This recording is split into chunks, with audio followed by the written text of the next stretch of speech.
You ever hear of the millionaire next door? Because it's real interesting how they take care of their kids. And as a loan officer that helps people buy homes, sometimes I realize that there's trust income. When I get into the stories, it's always interesting. But what I hear is things like, well, mom and dad, they had a house that was worth $1.5 million. They bought it many years before, and it just appreciated. And that was its worth when they passed away.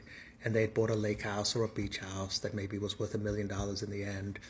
And the first house they ever bought, they kept, and that was worth $500,000.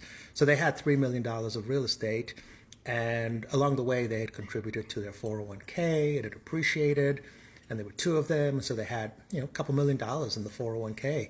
And in addition to that, they had some other assets, some stocks, maybe an insurance policy, maybe another couple $1 million.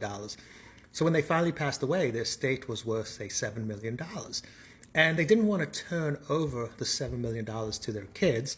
So what they did was they put it into a trust, and that's invested very conservatively, 5-6%.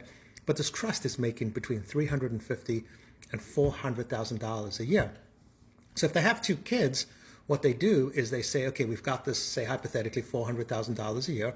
We're going to give our kids each $200,000 a year, and that's going to come to them either monthly or quarterly, however it's set up, maybe even annually.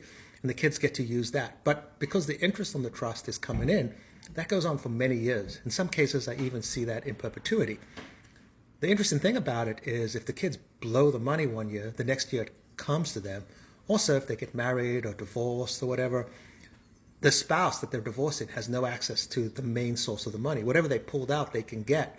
But the kids are kind of set up for life, and it's from parents that weren't like real millionaires, but they were millionaires. They did real well in life, but they set their kids up in perpetuity for pretty much the rest of their lives.